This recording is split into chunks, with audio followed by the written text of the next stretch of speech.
Yeah. Cool. All good?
Good evening and welcome to Hawker Football Centre for the 2019 Women's Federation Cup. My name's David Jordan. I'm here with Grace Gill tonight. Thanks for joining us, Grace. Thanks very much, Dave. It's a pleasure to be here.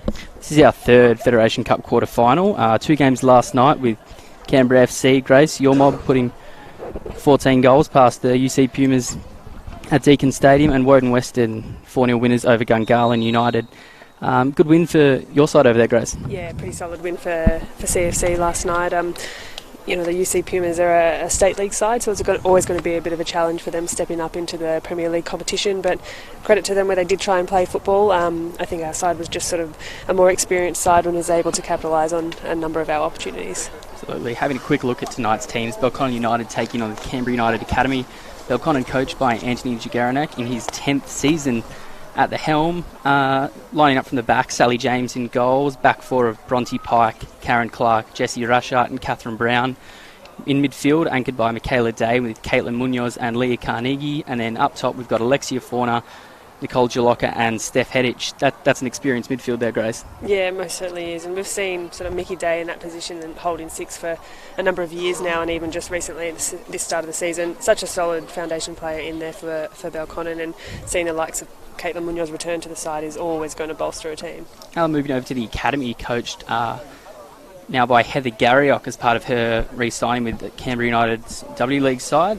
Starting at the back, Alex Hinson comes in for Isabel Davey, who's currently out injured. A back four as well of Emily Jensen, Jade Truan, Annalise Grove and Steffi Legends. In the midfield, Demi Nikias, Meg Roden, Mia McGovern, and up top, Hayley Taylor-Young, Sasha Grove and Jenny Hill. Grace, it's a young side, but they've been showing so far this season they can really score goals. Yeah, they most certainly can. They've got some good goal scorers in there, but you're right, it is a young side, and sort of changing of the guard with the CUA team we've seen from the fairly experienced side, you'd almost say, that they had last year, to see what we're lining up with tonight, and also some familiar names in there, proving that they can score goals in the regular season that we've seen. I don't think they'll sort of bow down easily to Belconnen tonight by any means. Absolutely. You mentioned them losing a bit of experience. A couple of names who have departed, the likes of Carly Rossbacken, who's gone to the Future Matildas program in Sydney, Laura Hughes, who's moved over to play NPL 18s with Monero Panthers, Aoife Colville, who scored 42 goals in the season last year, has gone to Sydney University, as well as Sarah Morgan. Now, all of those girls have been a part of Canberra United's W League program over the last season, so not only is it NPL experience they're losing, but also leadership. Yeah, that's exactly right. And to take away the experience of those four girls you've just mentioned, such quality players, and they saw that throughout the W League and their experience in the most recent season there. So not only a bit of leadership, but that maturity, and so it's going to take other girls to step up into those positions tonight. So I'm interested to see who is going to fill their roles. Absolutely, and we just mentioned that part of Heather's new deal with Canberra United, not only just with the W League team, but she'll now oversee this academy side and the Canberra United Winter program. How important do you see that for girls now to have that genuine pathway? Oh, it's fantastic for those girls to have that pathway in Canberra, and it's a really good opportunity for them to be visible to someone like Heather Garrick, who is at the helm of Canberra United, to have that pathway from not just that junior program into the potentially CU winter program and then directly into Canberra United. It's hugely important. Visibility, week in, week out training, games, for Heather to be able to see that and to witness that, hugely important for these girls in that pathway. Absolutely. In that Canberra United Winter program, Lauren Keir from Belconnen, who's not with us tonight, she came through that last year and eventually made her debut towards the end of the season. Maddie Whittle was spotted through that as well, so it's definitely proven that it does work for girls here. It is, and it's a perfect segue into the competition. I think when you sort of go from this national league level and then a big jump up to the W League, there is a huge leap there. So to have an opportunity to train weekly a number of times at a higher level with girls of a similar standard, it's what girls need to be able to get into the W League. And you mentioned Lauren Keir, that was a role she pushed for a number of years, and I was really happy to see her make her debut last year for Canberra United, and I've no doubt she'll be back in a similar position this year with the team. Absolutely, and not just current W League experience we've got on the ground tonight, as you mentioned, Caitlin Munoz and Catherine Brown, both with heaps of experience in the green, lining up for Belconnen United. Yeah, well, interesting to see Brownie come back into the side tonight. I haven't seen her on the pitch for a while now, so keen to see how she's going to go out there. And Caitlin, as I said, always adds an element to a game. She's such an experienced player, so whether she's on the ball or making runs off the ball, she adds something to her side. Being her teammate, you'd rather be on her team than against her. She's a really tricky player to defend against. Absolutely. We're getting ready to kick off now. Our match officials tonight in the middle, Ricardo Alberto, first assistant referee Tom Wadzinski, and Fergus White on the other line. The Academy are going to... the Belconnen are going to get us started, going to the left of screen. It's going to be Nicole Jalocka to get us underway in just a moment.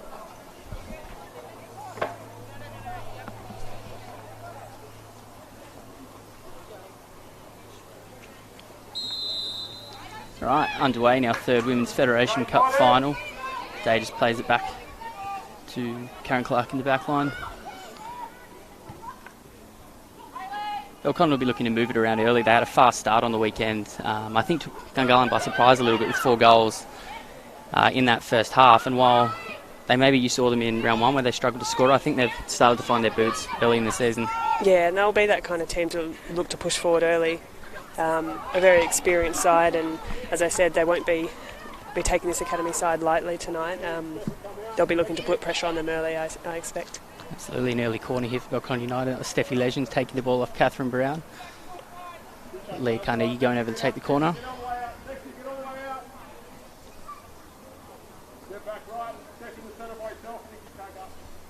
Carnegie with the ball in to the middle. It's headed ball clear.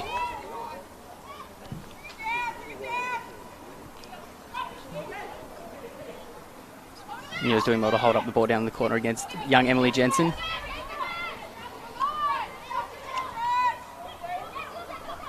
Jalaka looks to work it around, back out to Michaela Day, under good pressure from the Canberra United defence here. It comes all the way back out to Catherine Brown.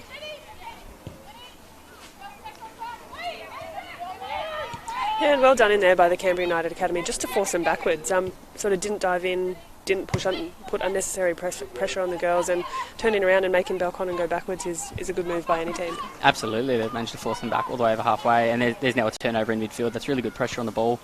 From the academies, they look to go forward through Sasha Grove, who's been on fire early in the season. He had a hat-trick just a couple of weeks ago against Canberra Olympic, and then added a goal against the league's newest side, the Wagga City Wanderers, on the weekend.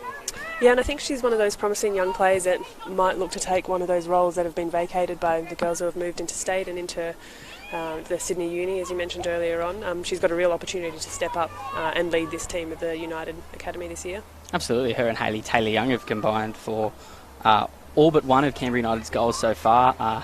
Hayley's an incredibly quick player who's done really well up front so far and has aspirations to play W League. Do you think she can make a bit of an impact tonight for this academy side? Oh, as Michaela Day goes forward into the box. Oh, just wide. Yeah, good early opportunity there for Belconnen. You saw a quick switch sort of created that space for Michaela. I'm not sure she knew quite what to do with the balls being so high up the field. It's not her usual territory up there, but really decent chance for them.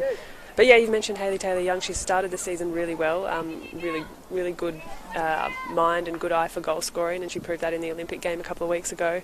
And again, perhaps one of those players that's going to step up into those roles that we've seen vacated in the CUA side. So it's interesting seeing Day on the end of a switch up there. It's quite a fluid lineup that Belconnen seem to play with. Not so much a set position as Hinson struggles to get the ball clear here from goal kick. Finds a path out eventually, but Day turns it over straight away. Looks for Jalaka inside, but defence cleans up. Back to Hinson. Oh, good pressure from Jalaka there. Goal kick is a bit of a lucky result for the academy there. They've turned it out over a couple of times early in the season, particularly against Woden Western. They conceded early through a goal like that. Against an experienced Belconnen side, it's something they'll need to be wary of. Yeah, you've got to be moving the ball quickly in those situations, and with a goalkeeper with the ball at her feet, you can't afford to sort of take 2, 3, 4 touches there. It's got to be a really quick touch and play. And there we go, another quick turnover off the goal kick with good pressure. Comes into Jalaka, who turns, fires it out to Day on the edge of the box. Oh, just over an outstretched Hinson. It's interesting to see Belconnen playing player-to-player, one-on-one, as Hinson looks to clear from the goal kick. Well, you can see Belconnen are applying a really high pressure, not allowing CUA to play out there. So whether CUA can recognise that and look to play long will be telling in the next little while. And she'll get it out, look to go long. Play it forward for Hill out on the right. Sally James cleans up at the back. Former Canberra United Academy player playing against her own side tonight. That'll be an interesting experience for her. Yeah, it is always interesting playing against your former team, and I think it's a big game as well for someone like Sally to step into the Belconnen United side. She started off really strong with the team this season, but it will be an important match for her, I think, mentally, to have a strong performance and to establish herself against her old team. Absolutely, and the academy were almost blessed with riches in the goalkeeper spot last year as Brown plays one forward to Jalaka. Cut back to Munoz, who fires well over. It's seems to be the route they're going at the moment, cutting back and looking to strike from the edge of the area. Plenty forward pressure at this stage. Yeah, and Canberra United just standing off enough to give Belconnen the space to get those shots away. And Belconnen, they've had a couple of shots, but not quite on target. I think if they're able to get those on frame, they'll be challenging them in goals a bit more so than they've already done. Another turnover from Hinson. Comes to Dale on the edge of the area. And palmed on the crossbar by Hinson, and now Jensen looks to clear. It's eventually cleared out for a throw in by Annie Grove. Well, Hinson's been called into action early this game, hasn't she? But probably much to her own undoing there. She's just looking to force that ball a little bit out from her line, where she probably needs to be playing a long ball, forcing Belconnen to drop off a bit, and then looking for those short passes out from goal. Belconnen looked at work it around here through Pike out on the right. Bit of pressure from the academy for a throw in again. She seems to be wanting for options a bit that aren't really being provided by her teammates at the moment, and she's looking to bring it out from the back. But again, Belconnen really applying that one-on-one pressure that's making it hard for the academy to play out.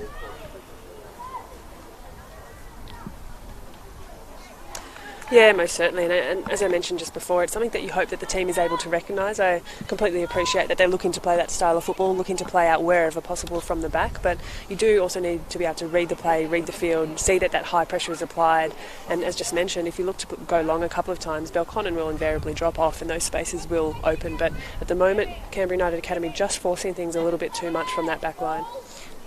United making it hard, pushing basically everyone inside one half of the field at the moment, not really allowing space for anyone to be a target for Hinson. We'll see how she goes this time, whether anyone can present for her, and she goes short this time, and that's lobbed up, and Day can run onto it here. It's a good save from Hinson. But an ongoing issue for them. They really can't seem to escape here. I've called it early, Dave, so it's out there. As Grove looks left and goes long. Here's a chance for Grove to run on. Rashad clears well under pressure.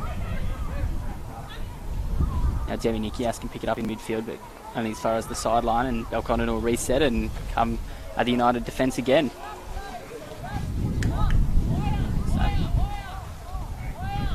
Pike over there for throw in. Looks to play it long to Jalocca, who scoops it through. Looks like Alexia Fauna out there on the right. Former Olympic girl, very talented young player, Alexia Fauna. She's earned herself at her side of corner now. Yeah, it was a big move for Fauna to come across to Belconnen from Olympic, but I think it's been the right move for her. I think she's around players who support her really well, and as you said, she's established herself in a side with Belconnen United, which, as we know, is a very competitive side to be amongst. Absolutely. Fauna with the corner in, strikes the body.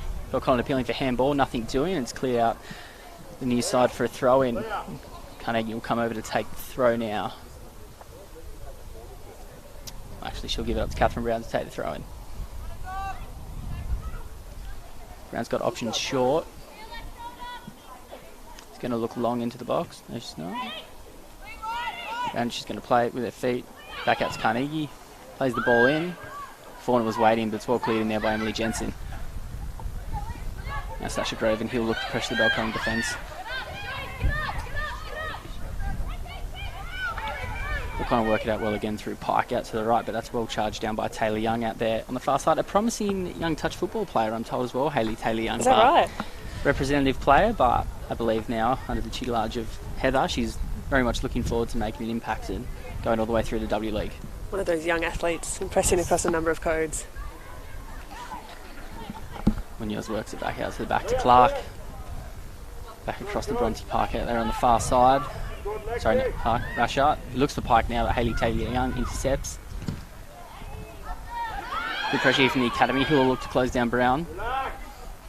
Catherine Brown does well. Moves back to James. And Belconnen can reset.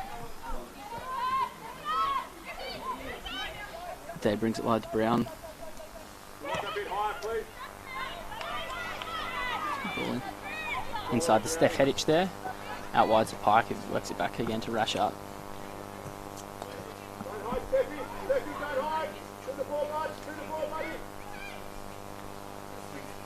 It's better now for the academy that they can get the ball out of their own half and look to make Belconnen play it out themselves rather than being pinned back in their own 18-yard box. That's a good steal from Fauna. Plays it to Jalocca, and she'll look left. For Munoz, who fires home. That's a great goal, but that's just Belconnen's pressure telling once again on the Canberra United Academy right at their back line. Yeah, great finish by there and by Caitlin Munoz. You can see Belconnen patient with a bit of build-up and see their experience coming into that. They didn't force things from the back line, switched around a few times and were able to get that little steal in there. And I tell you, when you see Caitlin Munoz taking a touch onto her left foot at the top of the 18, you'd be worried for it. And yeah, experience finished, and CUA just weren't able to clear that in the way they needed to with the first opportunity. Absolutely, the Academy get us back underway. 10 minutes played here at Hawker in this third Women's Federation Cup semi-final.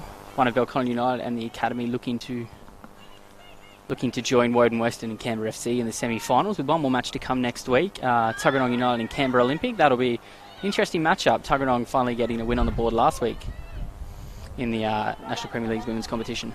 That's a result Tuggeranong have been chasing for a while now, and really important for their confidence. So it will be a great matchup against Olympic in the Fed Cup game next week. Stephanie Legends looks to make headway forward here, looks for Hill up top, but ball's away from her as Grove looks to chase down James. Well cleared, and it's Taylor Young up against Bronte Pike on the far side. She looked to bring it back out. It's well cut out. Falls to Roden. She can't find Taylor Young with the pass, and that'll be a throw in for Belconnen. Bronte Pike is no slouch herself, so that'll be a pretty good matchup for speed out wide there. Neither of them are overly short of pace, I wouldn't say. Joys of being young, I guess, Grace. I don't remember that time in my life.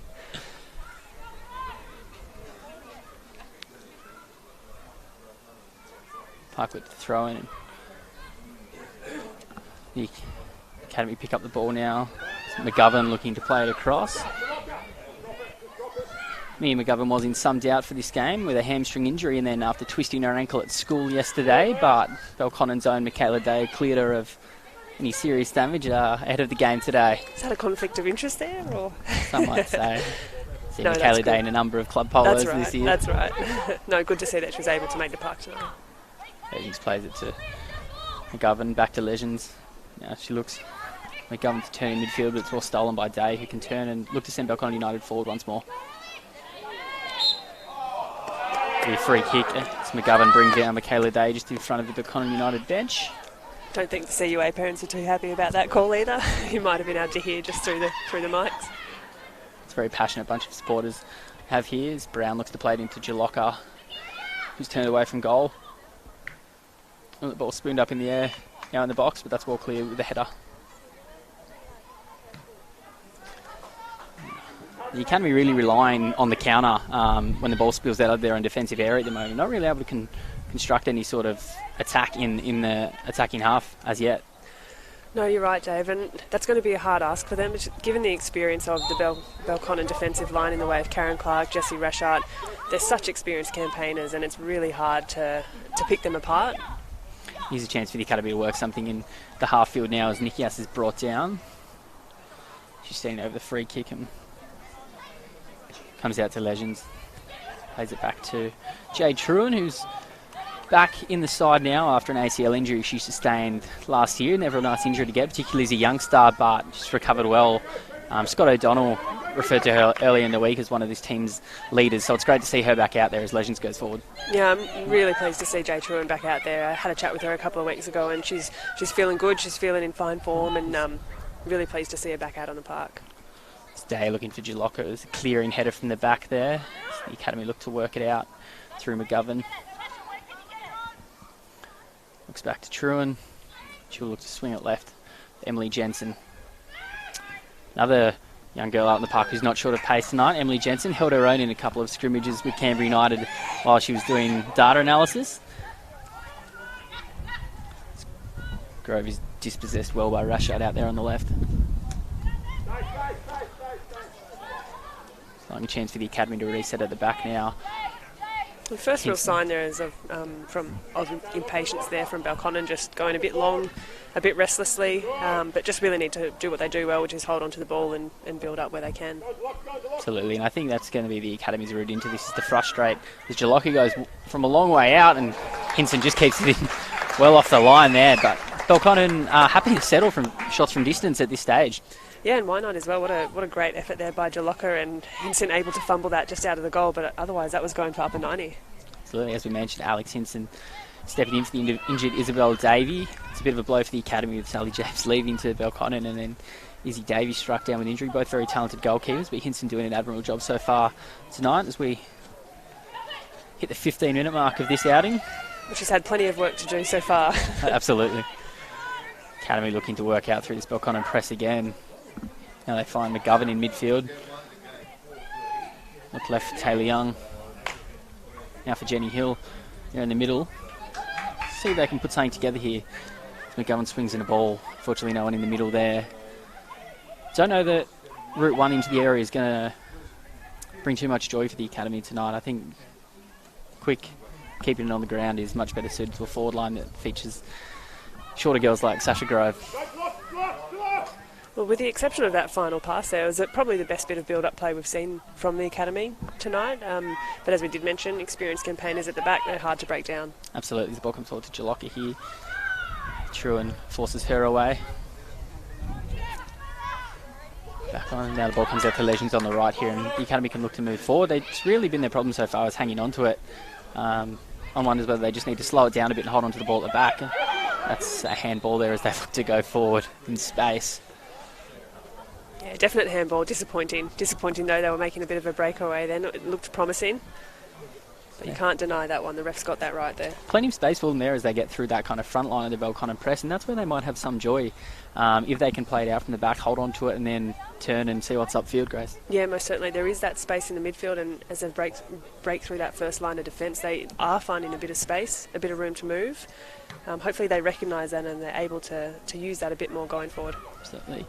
Clark's long free kick is butted back out by the academy defence. Carnegie looks to send Fauna through, but it's cleared out for throw-in by Jensen, who's covering well on that far side against Lexia Fauna, two very talented young players, which we're not short of on the park tonight. There's a lot of Canberra's best young players out there. Yeah, it's a good matchup tonight all across the field. Ball swinging for Carnegie, a bit too high. Legends looks to take on Brown. Brown gathers possession over here on the near side. Will look to swing a ball in. Can't get to it, and it'll be a goal kick for the academy. The last time these two sides met, Grace, was in Federation Cup final. The qualifying final last year. Belconnen prevailed. They had the wood over them for most of last season, but there were some very good matchups last year, particularly with the core that the academy had. Yeah, they were a very strong side last year, and those girls proved themselves to going on to play for Canberra United in the W League. Some good memories for you against the academy last year, Grace.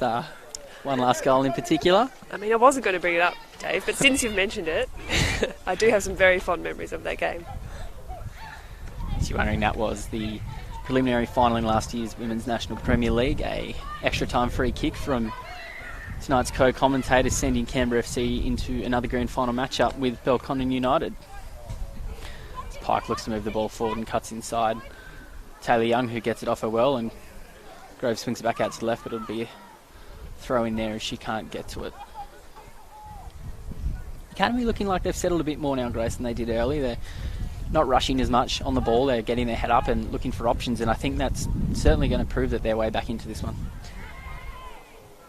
Yeah, definitely, and I think they did need to settle into the game a bit, as did Belconnen, but Belconnen came out particularly strong, and for them now as well, they need to settle back into their style of play, which, as we mentioned, is a good possession-based football, and be patient where they find themselves with a bit of time on the ball. Absolutely, a good steal from McGovern there in midfield. She looks to swing the ball right to Hill, and the ball's cleared out for throw-in by Karen Clark, and this is a good advanced spot for the academy to start another attack. It's really their first stoppage they've had this far up the pitch, so let's see what they can do with it. They really need to work as well to lock them in here as best as possible, challenge Belconnen, put them on the back foot and see if they can get an opportunity on goal.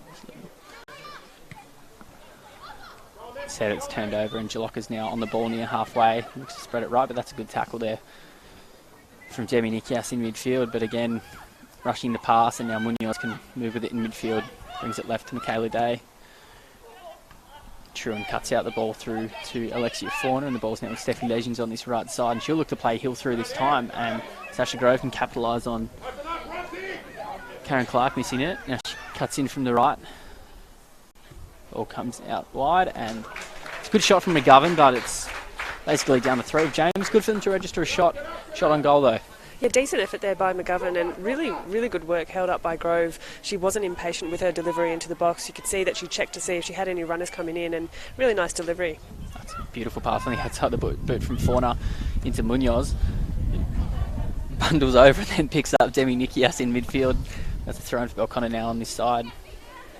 That's something Caitlin does so well, is use her body, and there's no malice, there's no foul in that. It's just a very experienced player, understanding her strengths. Very good, as you mentioned, good sign of an experienced player. Knows where the line is in terms of using the body. Sometimes toes it, but yes. Not in that case. It's be a very familiar face to Canberra United fans after starring as a foundation player and then spending many years winning titles with the club in the W League, alongside you as well, Grace.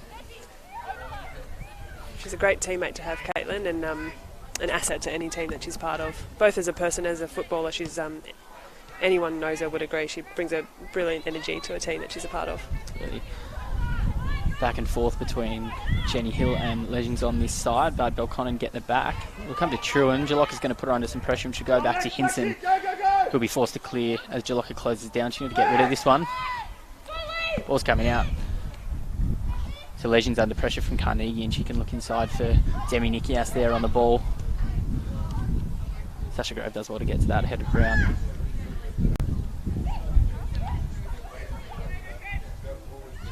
On space.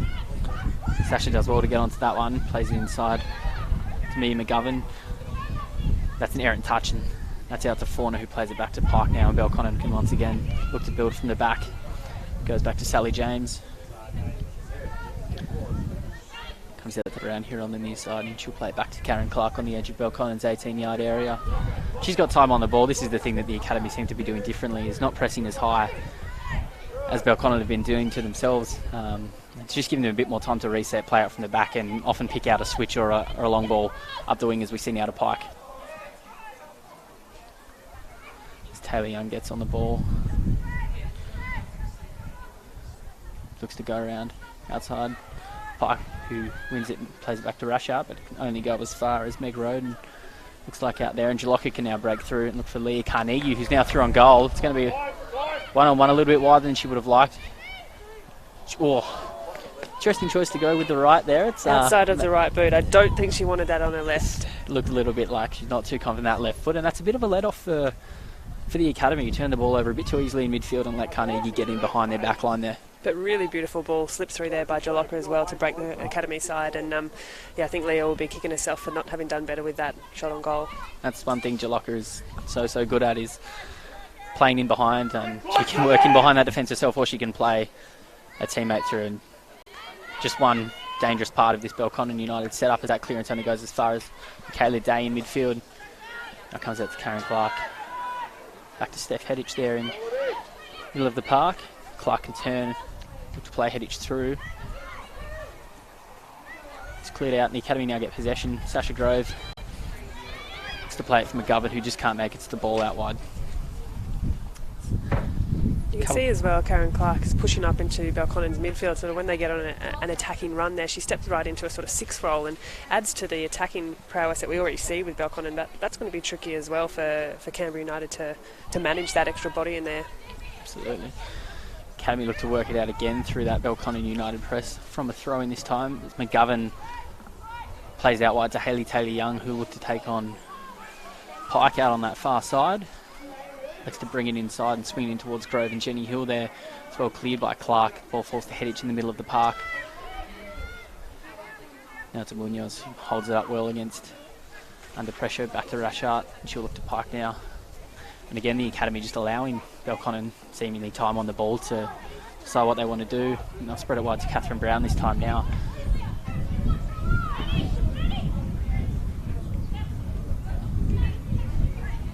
I think as well, recognising the size of this Hawker field out here, it's a big pitch. So I think Canberra United are looking to remain compact, close those middle options, but if they're not effective in doing so, they will be picked apart quite easily, as we're seeing now. That's a beautiful ball from Munoz out to Brown, who'll look to swing it in from the left here. Touched out by Truan in the middle. Comes out to Heddich. Her shot's blocked. Now into Jalocca, who's under pressure from McGovern. Does well to work it back out to Steph Heddich. Belconnen obviously missing a couple of key players tonight. Maddie Whittle and Ellie Raymond are named synonymous with kind of their success in recent years. Maddie obviously part of the Canberra United W League setup this season, but they seem to be coping well without them so far. Yeah, I mean, given the depth that Belconnen have, even to be missing those two girls and Lauren Keir as well, they've got the personnel to step into those roles and cover them, and you don't really notice almost that those girls are missing. But, you know, with the goal scoring that we've seen from Maddie Whittle in previous years, most certainly they'll be looking for someone to step into that role tonight. But as we've mentioned, Rashard at the back, Clark at the back, that centre-back role is covered very well by them, and with the inclusion back in the squad of Catherine Brown as well, they've got a really solid defensive line. It's a perfect mix in this Belconnen squad of both experience and youth. It's a very strong program set up across 12 years by Ant Jagaranek and Alan Marin sitting down in front of us here. Basically the benchmark for a women's program. Yeah, absolutely, and it's something that we've spoken about as a opposing club in CFC for years now, is that we have to look to Belconnen and see what do they do and what do they do well, and it's in their development and it's in their depth, and it's something that we've tried to mirror a bit now, and we're getting there and teams are getting there, but Belconnen for a long time have set that standard across this competition. Absolutely, they featured not only in the first grand final as Day shoots over from distance once more and Hinson will take the goal kick. They made almost all of the age grade and senior grand finals last year, and it's just a testament to the strength that Ant's short in first. He can bring them up from resis, who can bring up from 17s, and it's just a really strong spine the whole way through. They are, and they've got that flexibility for girls to move across the levels, across the sides there. It's a very impressive fit out, and you don't really notice if a resis girl steps up to the senior side. They slot in really comfortably and they know the way they like to play. Short break in play here as Hinson waits to take the goal kick with Hayley Taylor-Young in some discomfort down on that far side, it looks like. I didn't actually catch what happened there to see where she went down with that one, but you never like to see someone looking as uncomfortable as she is, from what we can tell from here anyway. Particularly from maybe a non-contact. Julian Russell-Jones, the Canberra United Academy physiotherapist, out there with Taylor-Young on the far side now. And the Garriock chatting to a couple of her girls now. She might be thinking in the back of her mind now of potential substitution. She's got options on the bench. Caitlin Skillicorn, Bianca Kimpton, Letitia Babich, Elise Jensen, Daisy Canavan, all on the bench. Two sets of sisters amongst the academy side tonight, the Jensens and the Groves, the talented sporting families. That's very impressive. Taylor Young gets back to her feet over there, which is a good sign initially. Find out in a moment if she's going to be able to continue. Well, Hinson gets set to take the goal kick and plays it short out there to Annie Grove. A couple of the academy girls are still over here talking to H at that stoppage, and we're quite ready for a quick goal kick from Hinson. The ball's gone out there on that far side, and that'll be a Belconnen United throw in a good position. Hayley Taylor-Young still just over the far side at the moment. She's just been signalled that she's going to have to be replaced for the academy. That's a bit of a blow for Heather Garrow, because we approach only the half-hour mark, trailing by a goal. Having one of your best forwards go off. That's a huge blow, and I'm real concerned for Hayley as well. You never like to see a player go down and then to not be able to return to the field. It's worrying signs, and I hope she's doing okay.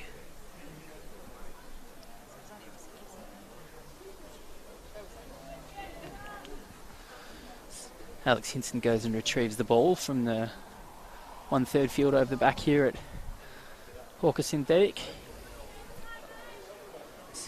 Taylor Young walks back around the edge of the field, and Heather Garriock is preparing a substitution down here on the near side and will be made at the next stoppage. Looks like. Took over the side on Sunday in a win against the Wagga City Wanderers after signing her new deal last weekend. Middle of last week. As we spoke about earlier, she'll now oversee the Canberra United Academy from top to bottom, coaching the first grade side and working in the winter program to oversee the pathway for young women in Canberra. And importantly as well, with that, not only is Heather going to have visibility of the girls we're seeing out on the field tonight, but also the opposition players. So it's not going to be excluded to a CUW type program, but she's going to have week in, week out exposure to the girls and the competition itself. Here we go. Elise Jensen will come onto the park to replace Taylor Young, sister of Emily Jensen, who's playing in the back line. Elise looks like she'll slot in down there as well and Heather's made a couple of adjustments up front as well. 30 minutes played here at Hawke. We've got Belconnen United leading Canberra United Academy 1-0 in this third quarter final of the Women's Federation Cup, and Grace Gill, after a strong Belconnen start, the Academy have settled a bit and worked their way back into the game. Yeah, definitely. I think Belconnen would actually be disappointed just to be 1-0 up. They've definitely had opportunities on goal, not so much on frame, but they have been the dominant side and looking after possession for the most part. Sasha Grove looks to move the ball forward and looks from Meg Roden, and she brings it out. That's a shot on goal there from Emily Jensen from quite a long way out. Not too far wide of goal, but nothing to trouble former teammate Sally James, who now looks to play the ball out quickly through Jessie Rashard out on the right there. The Academy want to be wary of settling for shots like that when they do make their way forward, and that's a really good ball from the back there from Karen Clark to Brown. Lise Jensen, with her first involvement in the game, does well to force Catherine Brown out on this near touchline. It's not an easy task matching up against a former W League player as soon as you come onto the pitch, but Lise Jensen's done well there. Looks to force Brown to the byline here, and her cross is finding Headich in the middle of the box, but Jenny Hill now works it out on that far side, only as far as Bronte Pike, who wins the ball and brings it to Carnegie in midfield. And Belconnen will look to pressure this Academy backline once more. Out wide through Headich, back to Pike. Now one-on-one out there with Jensen, brings it back out, but only as far as Sasha Grove, who almost wins it. Jessie Rashad does well to dummy away, and Karen Clark sends the ball long forward. Hinson quick off her line to come out and grab that one there. Now she'll look for an option. She goes left. Short to Annie Grove in the back line. She looks to play it forward. A couple of bumpy passes so far from the back line for the Academy, not making it too easy for their midfield to settle and find the next pass.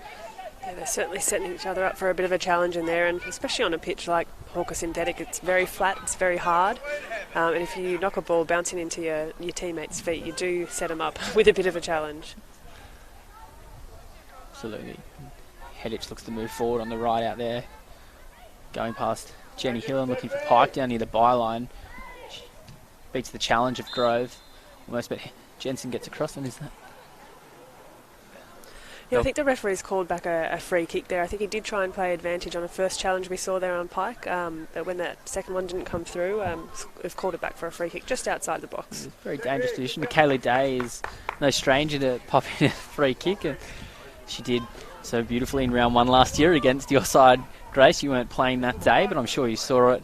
I don't recall. Selective memory, right. Some would say. She's got a fantastic free kick on her. Day looks to swing it into the middle. Only throws the Canberra United defender, and Fauna looks to fire from the edge of the box on the volley, but that's off target but cleared again, and Grove now plays the ball over the top of Michaela Day back to Jensen. It's a tough pass, but Emily Jensen's done well there. She's trapped by Carnegie and Day, and she looks to play it into the middle of the park for Demi Nikias. Now it's stolen by Fauna, who looks forward for Munoz. Only gets as far as Truan, who does well to hold her up and shield the ball. Brown with the overlapping run, but Munoz plays it back to Karen Clark here. Receives it back in midfield. She'll look to swing it over back to Carnegie, who's ghosted in there, but Hinson does well to come out off her line. Alex been quick off her line tonight. She's done well to come out when Belconnen have looked to play it over the top. Yeah, she's not shy and coming off her line, which is what you like to see out of a goalkeeper. It sort of instills a bit of confidence in your back line as well. The Academy look to play it forward. That final ball, again, lacking a little bit for the Academy when they do get it in space in their midfield, as they look for a couple of the girls running behind their lines. It's just that execution on that final pass, a bit of impatience there we were seeing. They're really keen to go forward and go forward quickly, but at times you just need to stop and turn out and keep possession, connect some passes for a while, settle into the rhythm of the game and try and get some momentum back, which CUA are just lacking at the moment. Day on the ball now and plays it back to Clark as Belconnen look to build in some space at the back, finding Munoz again. Academy prepared to sit very deep against this Belconnen side as they played out from the back. You can see only Sasha Grove and occasionally Legends has moved up the right wing on halfway, and it gives Belconnen the chance to really set up for a kind of half-field offence. As they go right through Pike now this time, and she can do something here from the right. She's up against Jensen. It's a good tackle from Emily Jensen.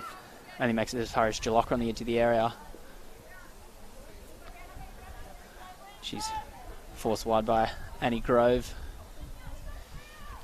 It's a good battle over there down in that corner, and Jalocca wins the corner, but it's not sure whether the Academy could harry Belconnen a bit more on the ball maybe than they are at the moment. Yeah, I thought that was a good piece of individual defending there. Just didn't allow Jalocca to turn on the ball and get any kind of delivery in. The corner comes in from Carnegie. Headed just over by Jessie Rashart there. It's a number of corners for Belconnen now. They haven't really threatened too much from the set piece as yet. That delivery the Academy have dealt with well, despite not being an overly tall team. Some definite threats in the box for United when they do have opportunities, but the Academy have done very well so far. Yeah, most certainly, and Jessie Rashart has just gone up for the corner there. She's a fantastic player aerially. She's hard to defend against. She's tall. So I think that Belconnen will be a bit disappointed for not doing more with their set pieces. They are a physically stronger team than this young Academy side, and that's something that I'm sure Ant will be talking to them about at half-time. Absolutely.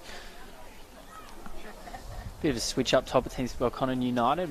Caitlin Munoz playing a lot high now as Emily Jensen goes tumbling over Sal Giovinazzo in the corner there, Belconnen's famed photographer. And Lexi Fawn has moved out to the left here, and Nicole Jalocca's swung out to the right. And maybe just looking to do something a bit different here for Belconnen. Yeah, just switching things up. Sometimes it just turns your defender, turns them around a little bit, confuses things. And it also gives an opportunity for players to cut in on their preferred foot, if that's the case as well. Instead of going for a wide delivery, being able to cut in and perhaps get a shot on goal. Absolutely. Tough ball there for me, McGovern to handle, but the throw-in is turned over and now goes back to Belconnen United. Karen Clark under pressure from Sasha Grove. Looks back to Sally James in the Belconnen United goal. Hasn't had awful lot to do so far tonight. We just tick over 36 minutes played here at Hawke. Belconnen United leading 1-0 thanks to an early strike from Caitlin Munoz. Outside of that one, also Alex Hinson not troubled too much outside of that one shot from Leah Carnegie, and just needing to come out a few times to claim the ball. Grace. Yeah, as we mentioned, Belconnen definitely with the possession, with the shots on goal, but not quite on frame. They're really going to have to hit target if they're wanting to challenge Alex Hinson in goal there, and where they have, she's done really well to handle it. I think there was that one as well from Jalocca. She plucked it out of the top corner. Speaking of Nicole Jalocca, she looks to go forward, swings the ball out to Bronte Pike, who'll look to work it in, and that's chased down well on the far side there by Emily Jensen, it looks like from here. And Belconnen will have another corner as Leah Carnegie heads over to the far side to swing this one in. Karen Clark and Jessie Rashart both move forward, and Steph Hedich anchoring at the back now for Belconnen United. Well, when you've got Rashart, Clark and Munoz on the end of a ball, you know you've got a bit of work to do. Go there, just finds Fauna, who'll look to hit this on the bounce. Finds Munoz, who looked to touch that one towards goal, but it's just wide, and Alex Hinson will now look to reset the Academy from the goal kick. Belconnen United will look to put them under pressure as they have done so well, leaving this area open in the middle. The Belconnen forcing Hinson to play wide, and started a couple of times, looks for an option. Going to have to clear it long, but only as far as Michaela Day in the middle, and ball comes down to Munoz, who has a chance on the edge of the area. She finds Jalocca, who looks on her right. Shot's well blocked there. Emily Jensen manages to clear it as far as Hedich. Comes back out to Day in midfield, and she'll look to swing it right to Bronte Pike. That's a really good ball from a Day. Switching is something Belconnen have done so well tonight. Pike finds Munoz on the edge of the area under pressure from Annie Grove.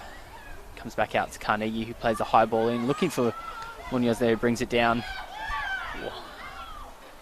Charged down well there by Grove with using her head, and Jalocca now brings it wide to Pike, who again will look to bring it in just at the top of the area.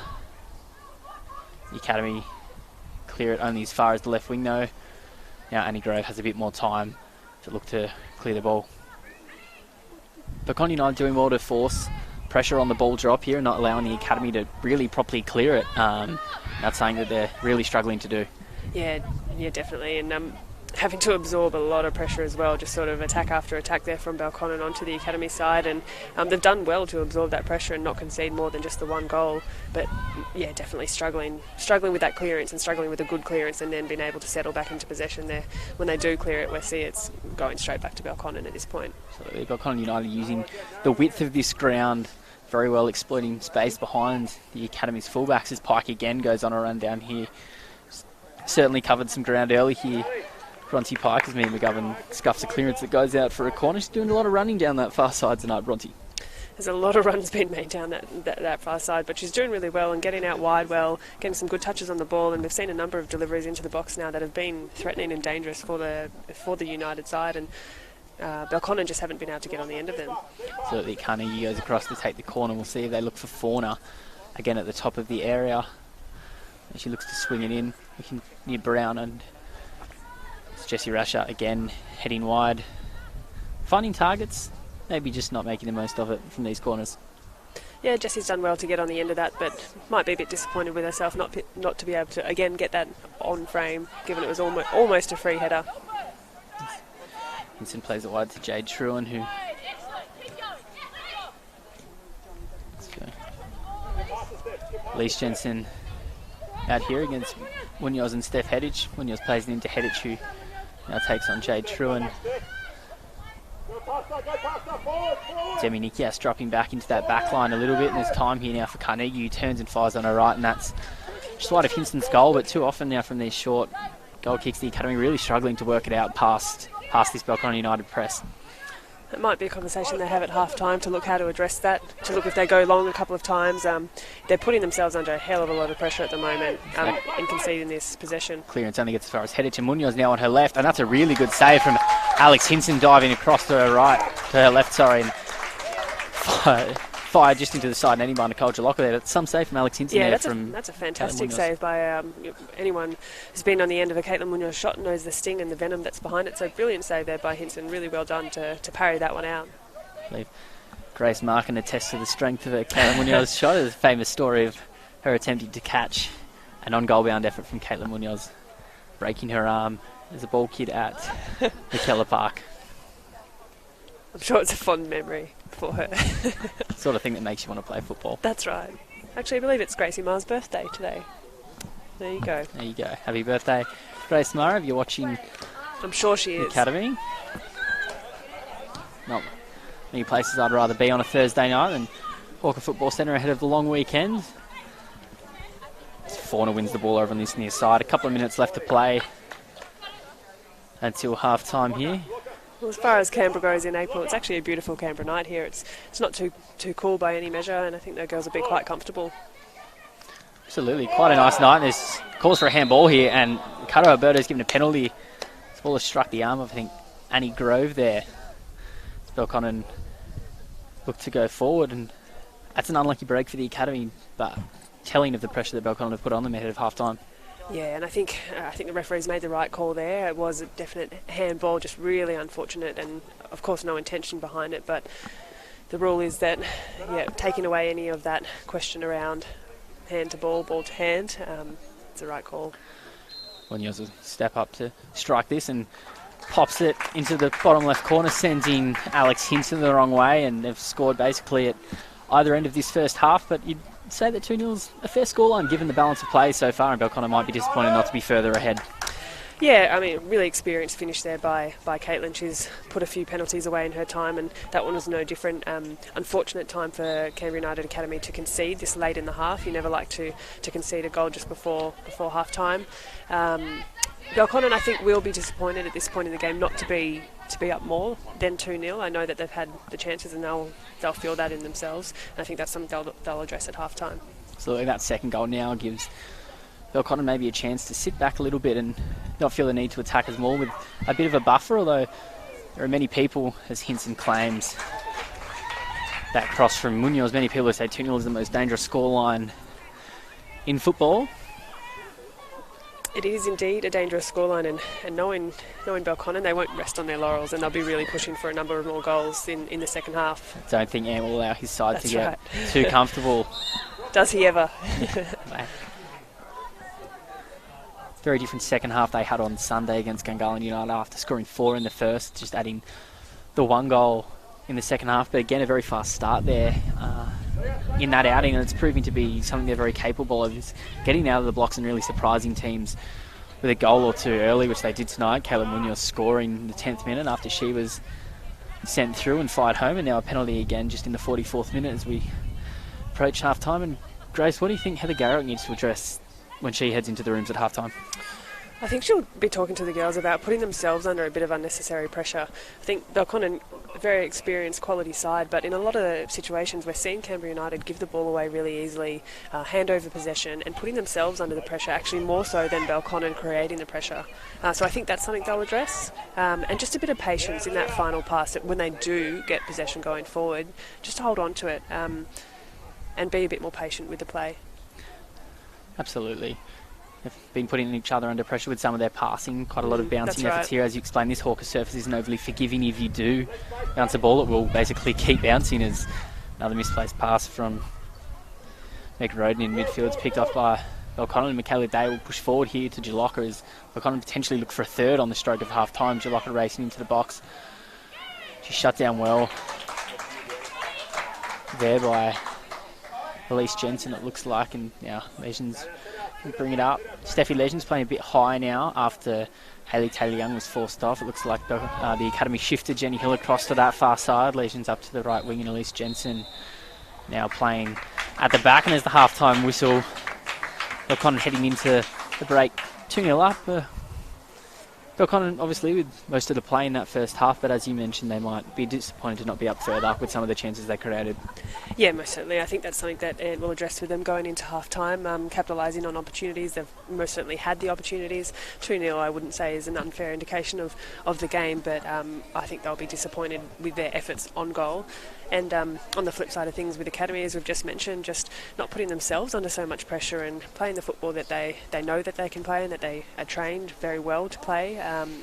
So it'll be interesting to see coming out into the second half how they both address those issues. So just a quick recap of that first half. Caitlin Munoz scoring twice in the 10th minute and the 44th. The second time from a penalty spot after a handball just on the edge of the area. Ricardo Alberto had no hesitation pointing to the spot. Hayley Taylor-Young was forced off after just half an hour for the Canberra United Academy. She was replaced by Elise Jensen, which caused a bit of shuffling for the Academy. Heather Garrick will have a couple of items to address at half-time.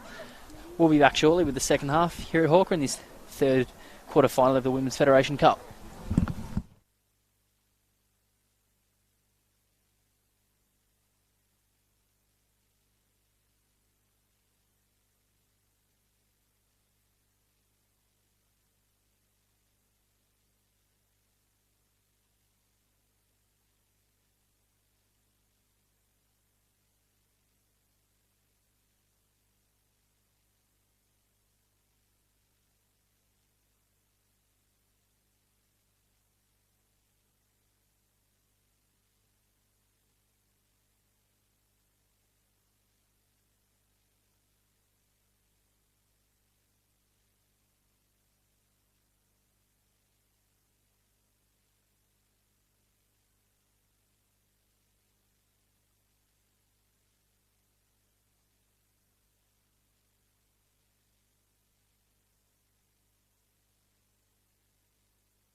Welcome back to Hawker Football Centre for this third quarter-final of the 2019 Women's Federation Cup. It's half-time. I'm David Jordan. Joining me is Grace Gill. Belconnen United 2-0 up over the Canberra United Academy at the break. And as we approach the second half here, Grace, the Academy have a bit of work to do to get back into this one. Yeah, I think they do. They've got a fair bit that they need to lift to challenge this Belconnen side, and a very experienced Belconnen side at that. And we're seeing a young Canberra United Academy team trying to piece them apart, but just struggling to break down a really experienced defence. And we're just talking about Dave off air, starting to cool down here as well. There's a bit of a breeze coming across the field, so where I spoke before about it being a beautiful Canberra night, I eat my own words.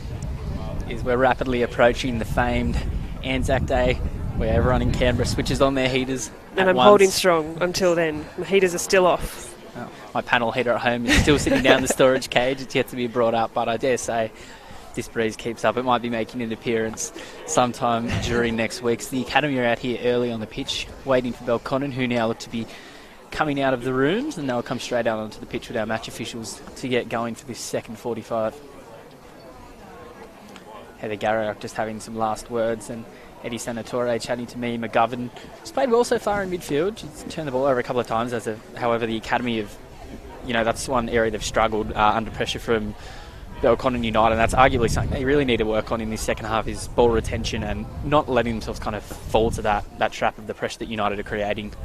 Well, I think we spoke about that's sort of where they're hurting themselves a bit, is sort of ball not to feet, ball not to the right side of each other's players, setting each other up for a bit of pressure there, and they're hurting themselves with that.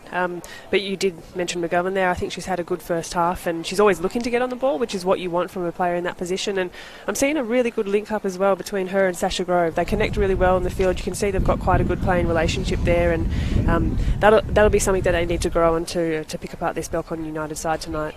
Absolutely, the players are looking a little bit cold as they come out onto the pitch, jumping around to stay warm. McGovern will be keen to stay warm. As we mentioned earlier, a bit of tape on that hamstring. She was in some doubt coming into this game, and then twisted her ankle in the yard at school yesterday. So a little battered coming into this game, but she's done well so far, as we mentioned. Just to recap that first half, Caitlin Munoz scored twice, first in the 10th minute to put Belconnen United ahead after a strong start, and then again in the 44th minute converting a penalty. Was awarded by Ricardo Alberto for handball just on the stroke of half-time, and so often we can see that goal just ahead of half-time can really break a team. Yeah, it can, and it's a real mental aspect of the game, is from the Canberra United side of things, is staying compact, staying disciplined for those last 5 minutes on either side of a half, and to concede in that time is a hard thing to wear, but I'm sure they would have addressed it in the sheds at half-time, and when you've got an experienced player like Caitlin Munoz stepping up for a penalty, it was a fantastic finish and a really smart pen by her.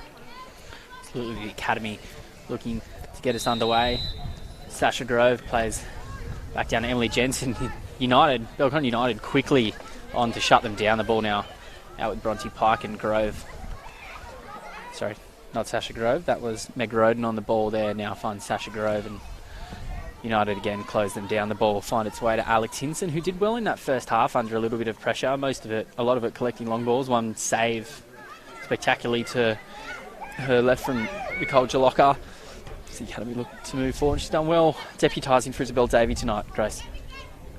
She has, certainly. She sort of stepped up into the role, and I'm sure there would have been a few nerves around doing so, especially against a team like Belconnen United as well. That's a tall ask, but she's made a couple of really important saves, and of the goals that were scored, I don't know that she could have done a great deal about them. Absolutely never easy facing Caitlin Munoz on the penalty spot. That's right. There's plenty of ways I'd rather spend my Thursday than facing that. She's done well so far. Belconnen look to move forward, this time through Pike. Finds Alexia Fauna on the edge of the area, who spoke earlier about moving across after a very strong year at Canberra Olympic, as they made it all the way to the elimination finals for the first time in club's history. Now falling down to your club, Grace Gill. I believe you scored a free kick in that game at Woden Park. Fond memories for you. I did. No, Alexia Fauna, it would have been a real loss for Olympic to lose her this season. But yeah, their loss is Belconnen's gain, because she's had a really good start to the season with Belconnen, and she's continued to impress me tonight in the role that she's playing for the team. Absolutely, she's one of a number of players that Olympic have lost in that league, as Bronte Pike and Emily Jensen battle down the right here. Lee Jensen getting well across the cover. Olympic losing a number of former W League players. Beck Keating, Sally Rohan, Meg McLaughlin, Grace Field, Grace Marr, all departing the club makes it tough. And they're building again this year in the league. The academy with a big win over them a couple of weeks ago. Hayley Taylor-Young, who we spoke about earlier, scored 6 in that game. Sasha Grove netted 3. They've been the big scorers for the academy so far this year, who have traditionally been a high scoring side as the ball comes out the left of Steph Hedich here. The academy under pressure once more to clear through Elise Jensen on that far side, and she does well to hoik the ball out of there. But yeah, free flowing side, traditionally the Canberra United Academy with young, fast players. Yeah, they definitely try and develop that sort of young athletic type of player. They do a lot of work on their fitness and their ability to run, and that's something that is a real strength of theirs, and I think they will look to tonight, in that they are a really young fit team, and they'll be able to run all day against an experienced Belconnen. It's just sort of then pulling into those technical and tactical things to be able to utilise one of their strengths, which is their fitness and ability to keep running all day. Absolutely, as we mentioned earlier, one of their major players, Hayley Taylor-Young, a very fast winger, was substituted after 30 minutes, replaced by Elise Jensen after going down far side with a blow for Heather Garriott. Caused a bit of reshuffle ahead of the half. But as you mentioned, we might see the academy come into it a bit more as the game wears on and fitness becomes more of a thing. We obviously saw it last night, the difference between an NPLW side and a state leg side, with the way Canberra FC ran away in the second half against Pumas. I don't think the difference will be as great here, but maybe a chance for the academy to grab something late. Yeah, it may well be, and if they can keep pressing on and use that sort of engine to push Belconnen, if they fatigue toward the end of the game, that might be something they look to do, sort of contain and hold for a decent part of this half, and they might look to go for a quick couple of counters at the end. But we have talked a bit about as well the Belconnen defensive line. It's a really good side, and with Bronte Pike, Jessie Rashard, Karen Clark and Catherine Brown there, that's a really hard ask to break that defensive unit down. Absolutely, as we previously talked about, a very experienced Belconnen United side, plenty of W League experience, some missing as well, and young players deputising well as Bronte Pike goes around Jenny Hill on this near side and looks to play a ball in, and Carnegie can almost direct a shot on target. The ball bounces and spins to Hinson, who looks to release Elise Jensen down that far side. She can only clear it as far as the sideline under very good pressure over there from Nicole Jalocka, it looks like. They're kind of playing it around the back. Karen Clark squares it to Rashard as they look to build out from here, forcing the academy well back into their own half early. 2 centre-backs were kind of playing on halfway, gives them a lot of time to set up and kind of pin this academy side back, and it's where they hurt them in the first half, having too much time on the ball. Rashard looks to spread the play, pierces the gap perfectly to find Pike. Now chased down by Emily Jensen, cuts inside, looks to play it in on her left, and the ball comes to Jalocka at the top, and now falls to Alexi Fauna outside of the boot, strikes the upright, and the ball falls to Carnegie. Her shot just wide of a diving Alex Hinson, and the goal. Not a bad effort there from Alexi Fauna with the outside of the boot, Grace. Yeah, decent ball. They had some pretty good shape on it, and she's just hit the woodwork there. And Leah Carnegie for a second shot. So again, CUA having to absorb a lot of defensive pressure right now. Just over 5 minutes played in this second half. Belconnen leading 2-0. That's not a great early sign for the academy under that sort of pressure. That ball in, that low ball in from the right there from Bronte Pike allowed little too easily into the middle there. I think Alex Hinson will be too happy with her defenders allowing Fauna to get that shot on goal. She struck the upright. Belconnen again looked to work it out to throw in. I think it's a free kick there against Catherine Brown. Free kick on that far side. It's played into the middle of the park to McGovern, who turns on the ball against Caitlin Munoz, and now she'll look to bring it right to Demi Nikias. In turn plays it back to Annie Grove. Under pressure from Nicole Jalocka, and Belconnen's press here is really forcing into a mistake, and Jade Truan's pass goes out, and that's the difference so far, as Belconnen applying that pressure to the backline of the academy, something they haven't been able to do in return, and forcing those errors. This ball comes back to Truan. She finds Jensen up in midfield. It's Nikias who looks to swing the ball wide to Steffi Legends out there, who playing in a more advanced role. Leash Jensen ball only as far as Karen Clark, and Kayla Daz released her in midfield again. She'll look for Pike It's cut out well by Emily Jensen. Looks at Sasha Grove. Back to Jensen, under pressure from Pike. Again, plays through the middle, and it's turned over again. Now Koljalocka moving forward, and that's a good tackle there from Annie Grove. There's a gentle tug of the shirt there from the Koljalocka, not wanting the youngster to get away from her there. But it's a really good tackle from Annie Grove, one-on-one there with Jalocka. Cheeky tactical foul there by Jalocka. Absolutely, not wanting to break away. Yeah, Brown brings the ball back. Switching across, clearing it. Falls to Pike, who controls it. She's got time to find Fauna, sitting very deep to start this second half, and she can play it through Jessie Rashard at the back. The Academy very, very timid there when Belconnen have the ball at the back. I think they're pretty willing to hold off, absorb a bit of pressure, because with the ball at the back, not necessarily the most dangerous place for Belconnen to have it. I think they'd be quite happy to have the ball in front of them, but they just have to be especially compact, not allowing Belconnen to come through the middle, and where it does go wide, then being able to be disciplined in defence for those crosses that are coming in. Nice exchange of passing there. That was Fauna to release Pike. Defence does well to cover, and that'll be Canberra United Academy throwing Emily Jensen to take that. Just down in this corner on this near side, and Mickey Day puts some pressure on one of her patients down in that corner. Kayla Day is often Canberra United Academy trainings as a physiotherapist, has a lot to do with these young girls and their development, and someone who can bring a lot of experience to this side, even as a competitor, but to speak to them during the week at trainings and as their physio, it's no doubt a benefit to these Canberra United Academy girls. And Canberra United is no unfamiliar territory for someone like Michaela Day as well, sort of having involvement and experience as a train-on player and been around that training environment for a number of years now, and we see that sort of through her performances in the local league side, is that she's one of the more experienced, mature players who's able to bring that back to Belconnen United. Absolutely, and she's been a stalwart of that Belconnen United pathway that we spoke about earlier, around for a number of years under and alongside people like Caitlin Munoz and Catherine Brown for a number of years. As Nikki House looks right to find Meg Roden, and in turn she looks to release Jensen out on that far side. And now Jensen will look to just maybe send the Legends on a run, but Legends wasn't really expecting that pass to be released when it was, and Sasha Grove's almost going to get there though, coming across. But on a fast hawker pitch, synthetic pitch, that does ask a lot of any player to get on the end of that kind of ball. If you don't have the sort of texture and shape on a ball that can hold up on a field like this, you've got to be a pretty quick player to get on the end of something like that. Absolutely. It's certainly a pitch that can catch out attackers and defenders. A quick ball in behind can catch out defensive. Legends look to play Sasha Grove through.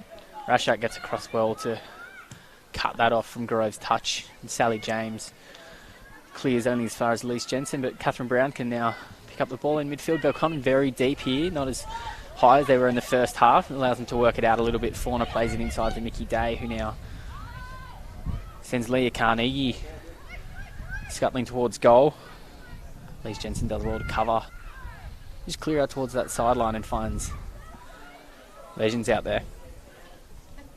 Stephanie Legends, who was one of two players on this side, called into Ray Dower's Mini Matildas camp last year. Ray, obviously former coach of Canberra United, alongside Legends and Sasha Grove were the two called into that side. Both very talented young players. And Ray's found a lot of success with some Canberra girls in that side. Emma Ilioski captained them when they were over in Laos recently. Jordan Jasnos from the Rhinos and Josephine Dubbett from Tigers and Brynda Bella. So it's indicative of the kind of pathway we have for young female footballers. We're not short on girls representing us on the international stage. Belconnen set up for a corner. Yeah, Carnegie's going to swing this one in from the far side. Ball's played into the middle. It's headed clear by the defence. Looks like Karen Clark with the ball out here. The pressure, and she'll now take the throw in. And Jagarinek up off his bench to shout some instructions here as the ball comes to Munoz with her back to goal. And couldn't see too much of what happened there, but Alex Hinson's come out with the ball and a good result for the Academy, and she'll look to set them up on an attack quickly out through Legends on the right. That's cut off well by Catherine Brown, and she'll force the Academy to turn around. It's an errant pass there. I think reflecting on that last bit of play, recognising that Karen Clark has a long throw on her, and having Caitlin Munoz on the end of that, looking as a target. That was what Ant was up in arms about, looking for that quick throw, that quick play. Absolutely, and you could see the academy try to maybe come out a bit too quickly, not recognising that threat. Well, Belconnen sat back in the area, and that's a good tackle from Emily Jensen. Goes straight through Lexi Fauna there, but she's cut off well by Michaela Day, who can bring the ball back to James. Belconnen played out from the back. She goes left to Karen Clark, and she can bring it back across to Jessie Rashard. Alan Marin just helping out with the warm-ups to Belconnen substitutes here. We might see a change coming up soon. A few options on the bench for him, mostly young players with a couple of experienced ones away. We've got Jazz Sabel, who was out of the starting side on the weekend after playing in a round one game in that draw against your side, Canberra FC. Grace Rhiannon Davis, Jaylee Murphy, the substitute goalkeeper, Kira Bobbin and Maria Pochi, all on the bench for Belconnen tonight. And that's Sasha Grove brings down Michaela Day and checks in with her physiotherapist to see that she's all right as Jessie Rashard plays the ball forward quickly to Pike. Under pressure from Jenny Hill, and that's a good tackle there. Jenny Hill just towing it out. Yeah, just a bit too much body there, back on that challenge from Sasha Grove. That's going to be a free kick any day of the week. Well done by Michaela getting her body between the ball and the opposition. It's always tough making a tackle from behind, especially with a player who knows how to shield the ball, and Michaela did well there. The academy back in possession now, looking to play it out, but only makes it to Catherine Brown, and she scoops it in to Munoz. Michaela Day now on the edge of the area, finds Jalocka, spreads wide, her pass is cut out by Emily Jensen. Bronte Pike gets a foot in. Excuse me.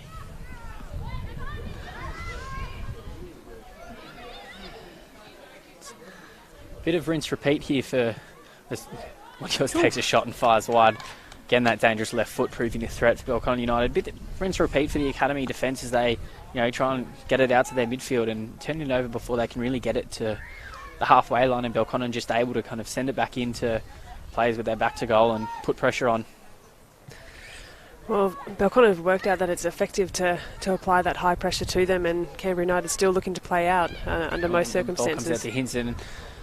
She can only clear as far as Day, whose shot doesn't quite have enough on it. It was corner bound. Hinson was able to get across and cover, and this time she opts for the long ball to Jenny Hill. Her touch finds Kayla Day, member of the opposition. Jalocka's pass is cut out. Bronte Pike does well to body Lee Jensen off the ball, and now she'll look again to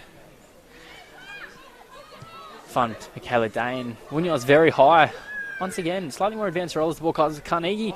She fires a goal. That's well saved by Alex Hinson at the near post, and the academy now look to just get the ball away from goal. Lee Jensen gets it out to Jenny Hill. Another good save there from Alex Hinson as the academy couldn't really clear it too far past the edge of their 18-yard box there, and Belconnen came knocking once more. Yeah, good positioning there by Alex Hinson to get in front of that shot. Another decent save, and she's had plenty to do tonight. Carnegie shoots and Hinson spills that one, but it's well cleared, and now the academy with numbers out on that right side.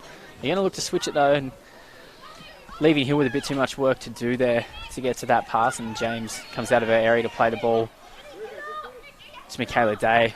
Sasha Grove doing well to apply pressure to her, and again Pike out on this right side. She's seen a lot of it tonight. She may be a player we see substitute, and she's done a lot of work tonight. Doesn't look to be She doesn't look to be slowing at all. No, she's definitely got an engine in her and can run all day and some pace to burn as well. Absolutely, and she's played Jalocka through. It's a very good recovery down there after Jalocka bundled over the defender, but again the ball only comes out as far as Fauna plays in Day. Good tackle there from Mia McGovern. Now she looks to bring it out left. Doing a good job of holding up the ball well when she needs to tonight. McGovern. I'm liking that from McGovern. You can see she actually gets her head up. She looks to see where we can switch out of pressure and provide that outlet for Canberra United Academy. And she's sort of one who is doing that, I would say, better than anyone else on the Canberra United side tonight. Has that vision, has the patience to sort of put her foot on the ball, stop, slow things down, and get a switch out of play. It helps enable her teammates to get in a position where she can find them. Fauna is sent scurrying through down this right side. That's a great ball. She's got options in the middle. Carnegie racing through down there, and Bronte Pike, and the ball was to the back post where Carnegie was waiting, out of reach of Hinson. Carnegie can maybe rescue it on that far side. It'll be a corner They're a dangerous ball in from the right there from Alexia Fauna. Yeah, that's a back quality post. ball across the face of the goal there, and you sort of thought Carnegie was going to get a diving header on the end of that one. Substitution here for the Academy. Jade Truan coming off in a return from an ACL injury. It's great to see her. She'll be replaced by Caitlin Skillicorn. It's great to see Jade back on the park, as we discussed earlier, after a nasty knee injury. That's a really solid performance for Jade as well. Good to get minutes back in the legs.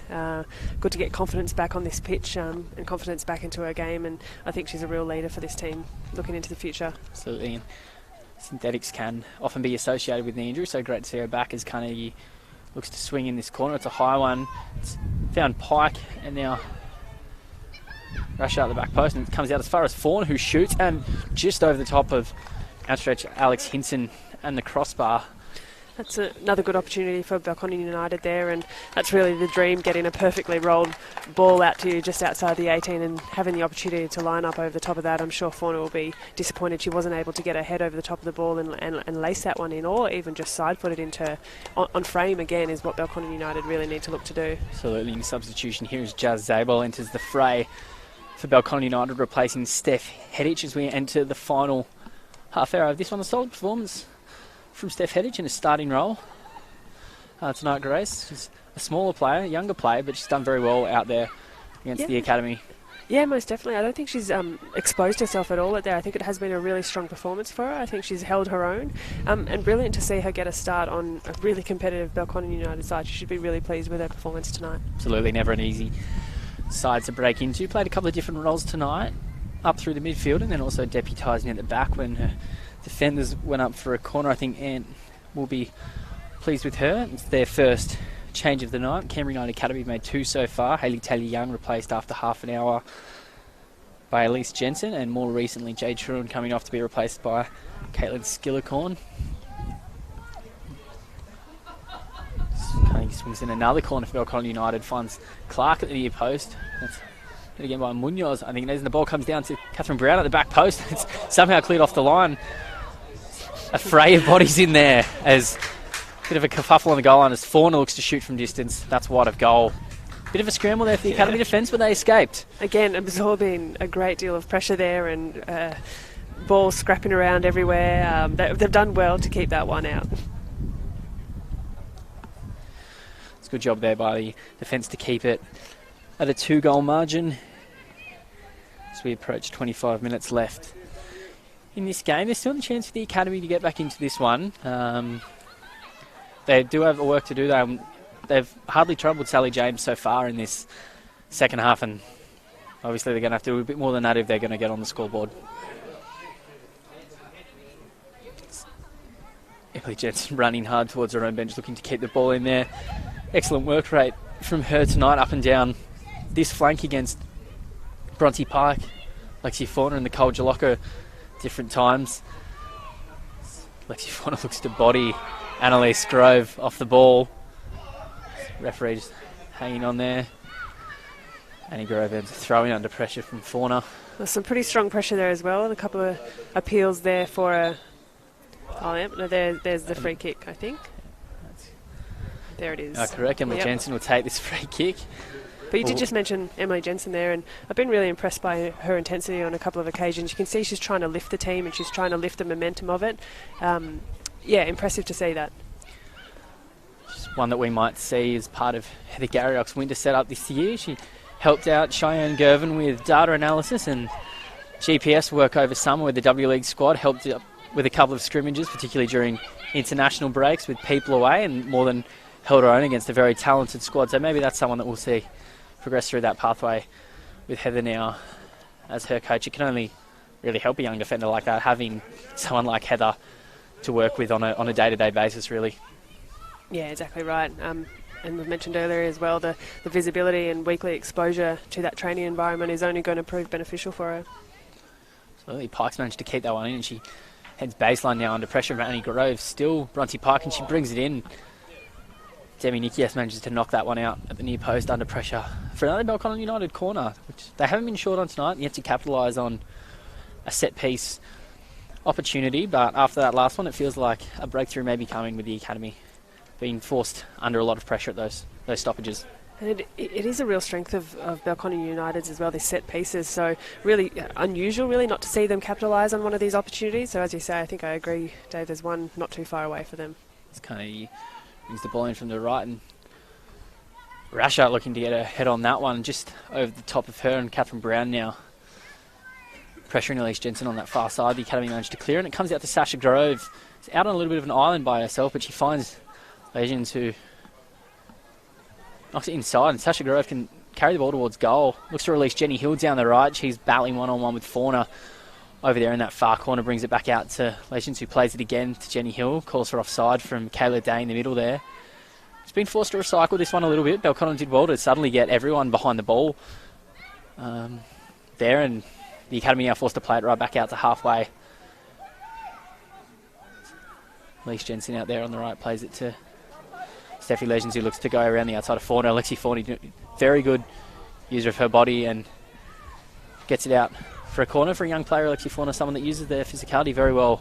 Yes, she does. She does. Definitely uses her body and gets her body in between the player and the ball with quite a bit of an experience in the way that she does it. But just that last little passage of play as well. Canberra United knocking the ball around in a way we probably haven't seen for most of this game. Looking to switch it and looking to hit some of those wide options with a little bit more finesse than what they have so far. Absolutely. McGovern will take this corner and look to swing it in from the right. It's a good ball, but that's not a great ball, actually, as it goes straight out of play from the set piece, not troubling Sally James or the Belconnen United defence, and James plays it out quickly to Jessie Rashad out on the right here. As you mentioned, something we hadn't seen too much of from the Academy was looking to recycle that ball, use it quickly rather than just playing the first pass they see. We mentioned Mia McGovern doing that well earlier, putting her foot on the ball, helping slow down the play. The other side of that is it does allow Belconnen United to get behind the ball, really form that block, which they did there, but still good work down the far side as Heather Garriock makes her third substitution of the match. Letitia Babbage coming on to replace Meg Roden. Looks like Sasha Groves dropping into more of a midfield role while Letitia moves up out onto the left. He's just heard her name called from the sideline. Some fresh legs as well for the Canberra United Academy to come on and up against Bronte Pike, who, as we've mentioned, has done a great deal of running down this flank here. So maybe some fresh legs to come in and challenge that. Absolutely, that's Heather Garrick's third sub of the night, chasing this game. Now they'll need those fresh legs if they're to trouble this Belconnen United defence. Belconnen United only making the one change so far. As we said, Steph Heddich was replaced by Jazz Zabel, entering the final 30 minutes of this one. Interesting to see what further changes he makes, and we're going to see the first yellow card of the match as Michaela Day drags back her opponent, and the Academy going to have to bring this one back. The referee hadn't allowed them. Just holding hands with her opponent there in the middle of the park. Not too subtle from Michaela Day. Not too subtle. I think she knew she'd done that one there, and a little cheeky thumbs up as she received that yellow card. Yeah, another little technical foul in there. 25 minutes played in this second half as the ball falls to Jensen out on this side. Oh, that's a great save from Sally James. Near post. Emily Jensen up front, cutting to her right foot, firing at the near post. That's a brilliant save by Sally James, but how about that move from Jensen there, just opening of her hips, giving herself enough space to get a shot away, and a decent shot as well. Absolutely. Emily Jensen a bit higher than we have seen her so far in this match, and she'll now look to swing in this corner for the Academy. Heather Garriott barking instructions from the sideline. So it looks like she calls a player back from the edge. Make sure they're not outnumbered here. She swings it towards the edge of the area. It looks from McGovern. Ball comes out to Letitia Babbage just on the pitch, and she'll play it right to Elise Jensen, who looks to bring the ball in from the right, and James will get out and claim that one. First real kind of shot in angle we've seen from the Academy so far. Sally James really forced to work at her near post for that one, and a good sign of pressure from the Academy. Definitely. First bit of real challenging attacking play there from Canberra United on goal, is what I mean by that. And yeah, a decent strike and forced Sally James into what was a quality save. It's another turnover for the Academy. Shout of handball, and Belconnen will have a free kick here just inside their attacking half as we enter the final 20 minutes of this game. Fauna's now away, cut out well by Annie Grove. That ball's just a bit too much on that for Letitia Babbage, and Belconnen will again clean up the back. McGovern moving forward to maybe pressure Kayla Munoz a bit more on the ball, it looks like. Stop her getting comfortable on the ball and being able to turn. Well, Caitlin Munoz is such a great distributor of the ball that I think if Canberra United can cut that delivery off, they're going to do themselves a few favours with that. So maybe McGovern's been given a role to try and cut Caitlin Munoz down a little bit. Looks like Belconnen United preparing another substitution here on this near touchline. Pike cleans up. Kelly Day turns well on the ball and looks to drive forward, and there's a bit of extras there from Mia McGovern as she bundles over. Kelly Day played in very good spirits this match, always checking on each other after a foul. Certainly no mean spirits. Leah Carnegie comes off after a strong stint up front tonight. That's a solid performance from Leah Carnegie. I think she should be happy with that. She's put in some really good delivery in the way of options into the box, and a really good runner as well. Great contributor for Belconnen United.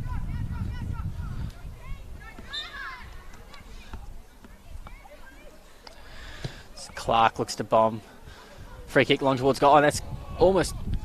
Oh. That's gone all the way in. Disappointing for Canberra United there not to be able to clear that one, or even with Hinson might be a bit disappointed with herself not to be able to read that one coming in. I think Hinson was expecting Bronte Pike to maybe get a foot on it there, and it's one of those ones where you start moving expecting a foot to be on it, and instead it's gone straight past her into the corner, and that's the third for Belconnen. Just over 15 minutes remaining. You have to feel that might be the one that kills this off. Mia McGovern picked up the ball and raced quickly back towards halfway to get things back underway there, but it's going to be tough from 2-0 down, but it's certainly going to be a harder task from 3 as we enter the final part of this game. Grace Gill. What Canberra United need to take from that goal we've just seen there is the fact that it wasn't a well orchestrated goal from Belconnen United. It's not that they had really great build-up play. It was, I think, a bit of a miscommunication that sort of went on there. And fortunate for Belconnen to tuck a third one away, but you're right, it is a really difficult scoreline with 15 minutes to go. To come back from is tricky. There's a lot to ask of Canberra United Academy at this point of the game. Absolutely. 0 to clear from another Belconnen United attack. And Jagarinek, a bit of a different start to the season this year. As heading into round 3, Belconnen United are in 6th spot, which is something we haven't heard for a while, after a goalless draw in round 1 with Canberra FC and then a bye in round 2 for doing well to a strong performance against Gungahlin United on the weekend. He was very happy with his first half. He not so pleased with the second, but they did enough to put the game away and deny Gungahlin chances. But with a couple of changes up front this year, maybe a couple of growing pains early for a side that really has remained largely unchanged in recent years. Yeah, I don't think we've ever heard of Belconnen being in 6th place, and I'm not sure that they'd be used to that position either, but mindful that they do have the game in hand, and with the draw and the win on the board as well, there's plenty of games yet for them to get points on the board, and knowing the side that they are, there's no doubt that will happen. It is a shorter season this year, so it's important for sides to tuck away those points when they are available, and I'm sure that that's something that Ant will be looking to do in these games over the coming weeks. Absolutely. Just got word from the man himself that was Kira Bobbin replacing Leah Carnegie a couple of minutes ago. The Academy looked to work the ball out through Jensen and McGovern here. Convoluted midfield to get the ball through there. One does wonder whether the Academy might be best off looking a bit wider rather than to try and go through what is a very experienced and well set up Belconnen United midfield. The ball comes to Jensen again. She looks inside for Babbage, does well to keep it in and wins herself a throw-in just in front of her own bench. Receives the ball from Heather Garriock. Looks to throw it long maybe. But Belconnen United doing such a good job of setting up at stoppages here to deny the Academy the opportunity to find anyone in a really good spot. As Jensen gets it on the chest of McGovern, she's surrounded as Munoz works the ball inside to Jalocka, out to Bobbin now. She's on the right up against Addie Grove and swings it into Fauna at the top of the area. Ball comes out. Fired. I think Canberra United Academy as well, starting to look a little bit static on the play there. We saw it back in the throw. Emily Jensen looking for options, and yeah, really solid defensive setup by Belconnen, but not too much movement from Canberra United Academy to provide those options for them. And it doesn't need to be a great deal of movement, just sort of swapping spaces with each other. And Canberra United, if they're wanting to compete for these last 10 or so minutes, they're going to have to provide those proactive options. Absolutely. It's one of the early things you taught is to move to the ball, don't necessarily wait for the ball to come to you. And a couple of times tonight, the Academy have been caught wanting, kind of waiting for the ball to arrive, and it's just been cut out by a very responsive and very alert Belconnen United side. Definitely 50-50 balls have gone the way of Belconnen United so far, and so often that's the telling mark of a side that's going to win the game. Belconnen United look to work it out from the back here through Clark and now Rashart, and she'll look down the right maybe through Bronte Pike. Rashart carrying the ball forward herself, starting to open up. She's got plenty of time on the ball here. Cuts inside, going a long way forward here, and she'll look to swing the ball in. Comes to Bobbin, I think it is. She's just on the pitch as she has a shot well saved by Alex Hinson. Once more, who's largely had a strong performance outside of Karen Clark's free kick that we saw a couple of minutes ago make it 3-0. Been put under pressure a few times by her defences on a couple of poor choices from the back line tonight. That was an impressive mazy run there as well by Jessie Rashart there, and she's got such pace to burn going forward, and you can see that she's really successful and really productive with her forward runs as much as she is as a centre back. And it was a quality ball. She cut back and provided a really good option for Belconnen United. So, very true. And she wasn't put under any pressure by the Academy defence. She was allowed time and space to run forward. The Academy a bit unsure of whose responsibility it was to really front up to her, and it showed with how far she made it basically from out here in front of us. Belconnen's back line all the way to the touchline before she squared that ball back to Bobbin as Jalocka looks to play Kira Bobbin through down on the inside right channel, and she cuts one in here to Fauna, and that's well saved on the line by Alex Hinson. Fauna with a couple of goes at that one. The second one, Hinson with the ball in her grasp. It's another really strong save. But again, another opportunity created down this right side from Belconnen United, where they've had so much fortune tonight working the ball down there. And I really like that ball as well by back across the line there by Bobbin. It's a really, really hard ball to defend against. Really good pace on it. Just so happened that the contact made just went straight to Hinson, but really effective ball and good contribution she's made in the few minutes she's been on the field. Absolutely. Now we'll see another free kick for Belconnen on this right side. Michaela Day is going to give this one up, I think, to Karen Clark. Karen Clark, after the success, last one, dishes it off. Clark not under pressure, and now she can swing out to Day, who moved off ball after giving it up. She crosses in. McGovern gets her head to it. Under pressure from Bronte Pike, and it comes out to Catherine Brown at the far side. Nice battle against Steffi Legends out there, who does well to win the ball. A couple of cheers from the Canberra United Academy fans here, and she plays it forward to Jenny Hill, who can now cut inside and look to work it forward. She's well dispossessed by Nicole Jalocka as she looked to slow things down a bit. And Pike now comes out to this right side, well pressured by Emily Jensen. Just not quite the right decision there by Jenny Hill to turn back into feet. Had an option to go wide and have an easy option, but just didn't check her shoulder, taking a touch back into pressure and handed over the ball back to Belconnen United. Absolutely, and that's so often been entering that final third where the Academy have come undone tonight, whether it's a final ball or running with the ball. Experienced Belconnen United defence, often getting a foot in or just making the right decision. Belconnen United line up another free kick on this side. Day and Karen Clark wandering over to it. The Academy dropping off a long way once more, and same as last time, Day gives it up to Karen Clark, who looked to put it in long. It's a very good ball. It's come all the way out, and that's another great save.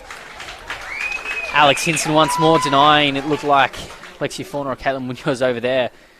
A couple of very good saves down low from the young keeper tonight. That was a fantastic save by Hinson there, and really good positioning. And you know, some people would say right place at the right time, but she's got herself into that position. She's read that well, and Alexia Fauna left unmarked there to have that shot on goal. So I think that's really, really great work, really great goalkeeping there by Hinson. Absolutely, never easy to know where the ball's going to go off a bouncing shot like that. She's done well to get low to that one. It's me, McGovern, dispossessed by Fauna in the middle of the park, and Kayla Day can bring it back out. Turns around McGovern. Looks to play it forward to Fauna, who does away with her defender and cuts down to the box and drives towards the byline. She looks to square it to Munoz, who does well to sweep it into that far corner, and that's the fourth for Belconnen United. If it wasn't game over now, it's entering the final 10 minutes of the game. That's game over, you'd think. Belconnen United 4-0 up against the Academy. And Caitlin Munoz with a hat-trick on a Thursday night at Hawker Synthetic. Well, not a bad return for Caitlin Munoz, but great bit of defensive work there by Alexia Fauna to win that ball back. Little weavy run, and then a great little cut back through to Caitlin Munoz, and easy side foot into Caitlin to tuck it away into the far post. Again, another really composed, experienced finish. Touching on that defensive pressure, it's not just something they've exhibited down in their backline, but it's something they've done so well, forcing the Academy into errors as they look to bring it out. Yeah, they've had a lot of success with that defensive pressure, and we've seen that even high up the field where they're pressing CUA from their kickouts at the back. They're recognising that they're having a lot of success with that. It's working for them, and I completely can recognise why they've continued to do it for the entirety of the game. Pike with a throw in to Kira Bobbin, and it's out for a goal kick for the Academy. Just on 7 minutes remaining here in this third Federation Cup semi-final, as we touched on, Belconnen United looking like they're going to go through to join... Sorry, it's a Belconnen United corner, my apologies. Belconnen United looking like they'll go through to join Woden Western and Canberra FC the semis after wins last night as Fauna swings in the corner, drops early in. That's Rashart, maybe. It's a great defensive clearance by Rashart there, just at the wrong end of the park. Relieving pressure for the Academy over the fence behind the goal here at Hawker. But again, a Belconnen United play with maybe a bit too much space to work with once the ball dropped from a corner. Hinton will look to clear this. Only as far as Michaela Day, who controls it on her left and feeds it into Munoz, who finds almost Fauna. It's Annie Grove, I think, getting across to clear that one well just on the edge of the Academy's 18-yard area. Catherine Brown looks to fire at goal and puts that one wide just onto the fencing here. Anthony Jagaradak looking like he'll make his third and final sub. Hawker. Well, Catherine Brown, she's been a welcome return to the Belconnen United side tonight, and I'm sure she'll sort of ease her way into the games and build upon a bit of fitness as she returns, but she hasn't lost that touch and she hasn't lost that composure on the ball that we've seen from her over years of playing in the W League, so really happy to see her back out here and a real asset to Belconnen United. Absolutely.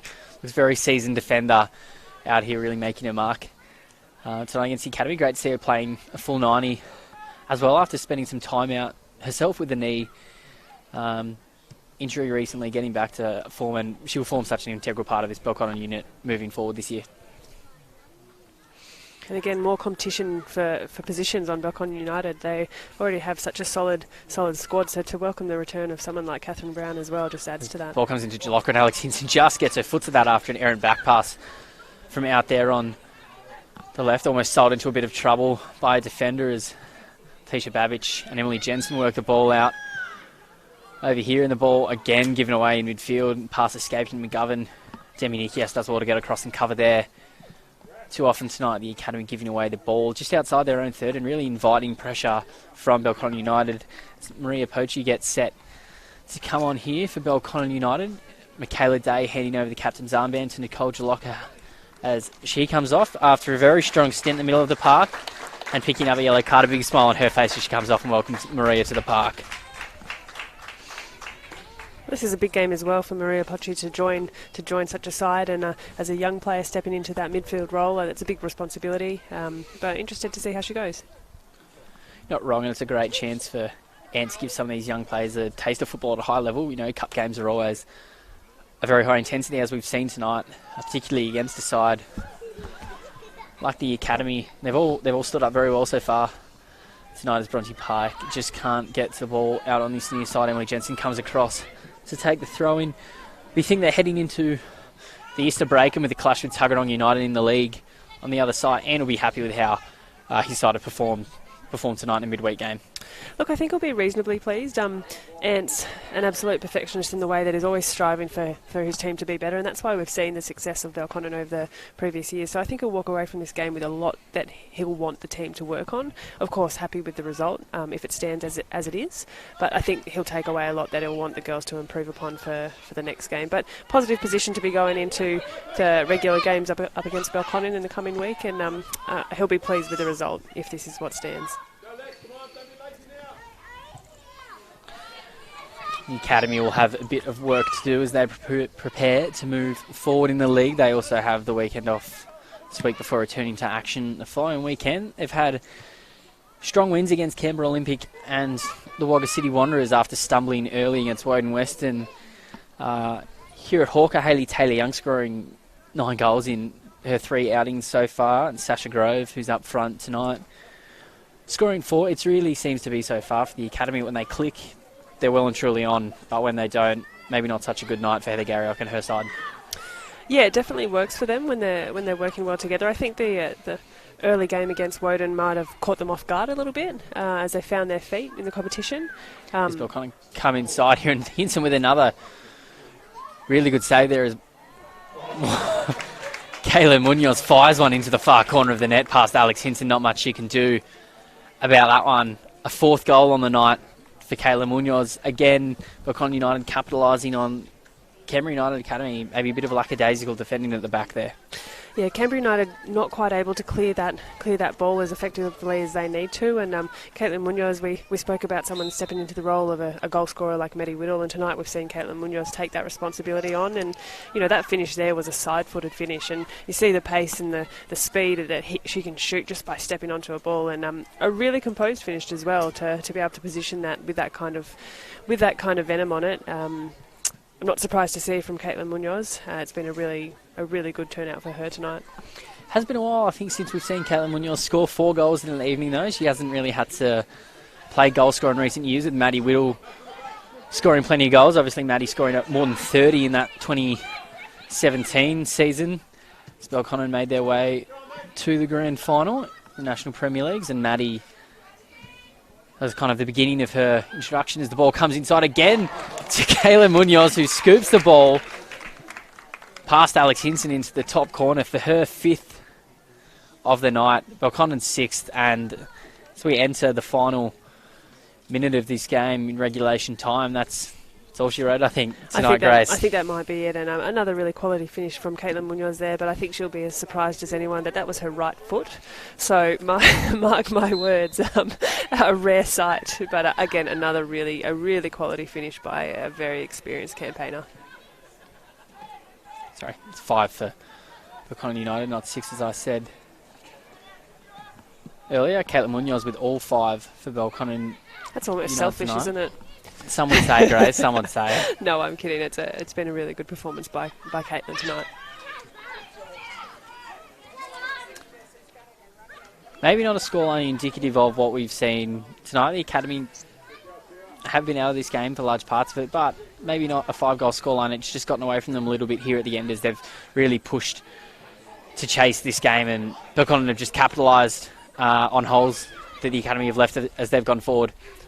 We've spoken about Belconnen's experience a lot, and I think we've seen that in the tail end of this game as a bit of fatigue sets in and a bit of discipline sort of falls over for the Canberra United Academy side, and Belconnen have been able to, as you say, capitalise on those chances, and where there's gaps that have opened up, they've really just taken those and applied the pressure that's picked Canberra United apart.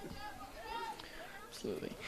We about 30 seconds into stoppage time here in the second half of this Federation Cup semi-final at Hawker Synthetic, the 3rd such game. Woden Western 4-0 winners over Gungahlin United last night at Melrose Synthetic. All goals coming in the first half. And Canberra FC putting UC Pumas to the sword at Deakin Stadium. Pumas the only State League side to enter this year's competition. Great to see a State League side entering what has traditionally only been a competition during season for the Premier League side's Grace, coming up against your club last night, and it seemed to be a tale of the fitness undoing them in the second half. Yeah, it is. It is a big step up from State League into the Premier League, and I think UC Pumas felt that last night.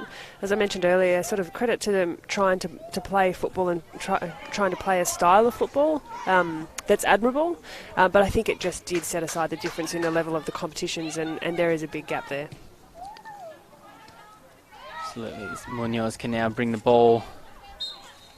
Defence, and Ricardo Alberto blows full time here at Hawker Synthetic. Is Belconnen 6, Canberra United Academy 0. Caitlin Munoz chipping in with 5 goals tonight. Karen Clark the other with a free kick. Canberra United too often the architects of their own undoing. I think tonight Grace Gill against a Belconnen side who you really can't afford to make mistakes against. No, that's exactly right. They're the type of side that will absolutely undo you when you've made those mistakes and you've put unnecessary pressure on yourself. And Canberra United, I think they'll walk away from this game knowing that they've done that to themselves to a certain degree, and there's a lot of work to be improved upon in that regard.